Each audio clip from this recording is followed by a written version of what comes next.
आपके मन में कभी ना कभी ये सवाल तो आया ही होगा कि क्या होगा अगर हमारे देश की करेंसी यानी कि रुपया डॉलर के इक्वल हो जाए। गजब का ज्ञान बांटेंगे, इसलिए हमारे चैनल को सब्सक्राइब कर घंटा बजा दीजिएगा। देखिए, पहले तो ये जान लेना जरूरी है कि रुपया की वैल्यू डॉलर के नीचे लाई ही क्यों गई। दरअसल 1991 में इंडिया में इकोनॉमिक क्राइसिस आई थी, जिसके कारण उस समय की सरकार को फॉरेन से बहुत सारा लोन लेना पड़ा था। अब जब इतना सारा लोन ले ही लिया था तो चुकाने में दिक्कत तो आनी ही थी, इसलिए यहाँ की सरकार को डॉलर की वैल्यू बढ़ानी पड़ी ताकि हमारे देश में फॉरेन इन्वेस्टमेंट हो सके।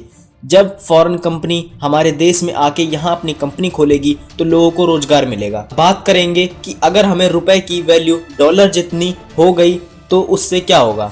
चलिए इसको डिवाइड कर देते हैं 3 पार्ट्स में। पहला इसके फायदे, दूसरा इसके नुकसान और तीसरा अगर हमें अपने रुपए की वैल्यू डॉलर जितनी लानी भी है तो हमें इसके लिए क्या क्या करना होगा। पहले देख लेते हैं इसके फायदे।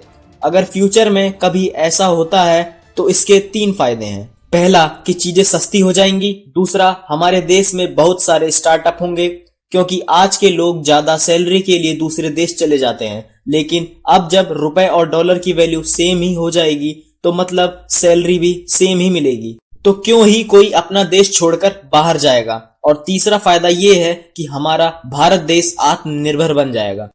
अब देखते हैं इसके नुकसान के बारे में। पहला, देश में फॉरेन इन्वेस्टमेंट कम हो जाएगी क्योंकि बाहर की कंपनियां हमारे देश में इसीलिए इन्वेस्ट करती हैं क्योंकि यहाँ की लेबर कॉस्ट सस्ती है। दूसरा नुकसान ये होगा कि इंडिया का एक्सपोर्ट कम हो जाएगा क्योंकि बाकी देश हमसे सामान इसीलिए खरीदते हैं क्योंकि हम उन्हें उन्हीं की दी हुई करेंसी में बहुत सारा सामान दे देते हैं। अब जैसे कि मान लीजिए उन्होंने हमें $5 दिए हैं तो हम उन्हें 405 रुपए का सामान दे देते हैं। पर जब डॉलर और रुपए की वैल्यू सेम ही हो जाएगी तो कोई देश हमसे सामान क्यों ही खरीदेगा। वो अपने सामान के लिए किसी दूसरे देश को ढूंढ लेगा जिसकी करेंसी की वैल्यू उससे कम होगी। तो ये बात तो हो गई फायदे और नुकसान की। अब देखते हैं कि अगर यहाँ की सरकार को रुपए की वैल्यू बढ़ानी भी होगी तो वो कैसे बढ़ाएगी।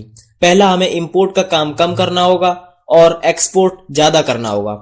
दूसरा, ज्यादा से ज्यादा सामान मेड इन इंडिया होना चाहिए। तो आज की इस छोटी सी वीडियो से हमने देखा कि क्या होगा अगर रुपए इक्वल टू डॉलर। जल्द ही मिलेंगे एक नई वीडियो के साथ, तब तक के लिए जय हिंद जय भारत।